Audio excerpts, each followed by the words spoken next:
Namaste, my dear friends.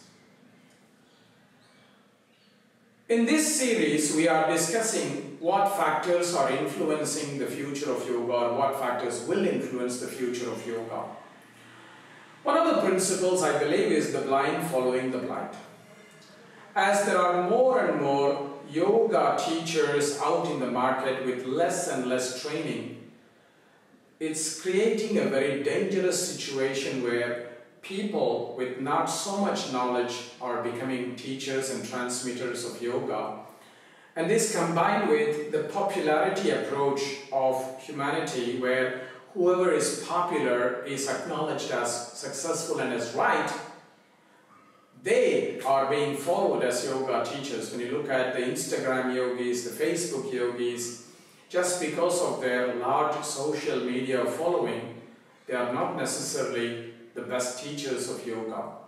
When I look back in the beginning of the 1900s, when my grandfather was a young student of yoga, he was asked a question, "Do you know enough yoga to teach me?" This was asked by a British viceroy at that time.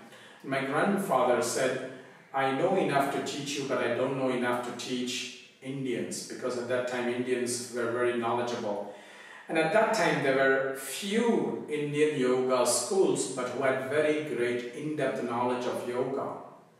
100 years later, we have millions of people practicing yoga, but very few knowledge that they carry with them. And this is a very dangerous situation.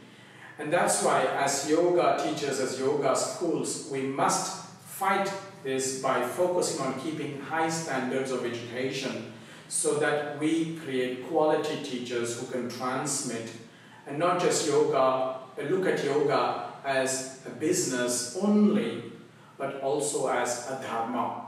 And this is a very important thing to ensure the future of yoga. Otherwise, it will just be the case of blind following the blind, because the teachers of yoga will have less and less knowledge, and that would create a dark era for yoga.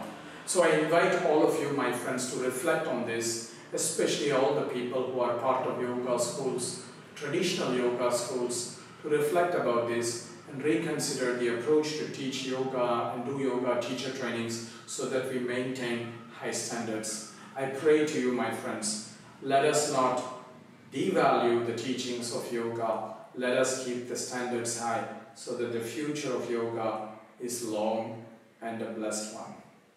Namaste, my dear friends.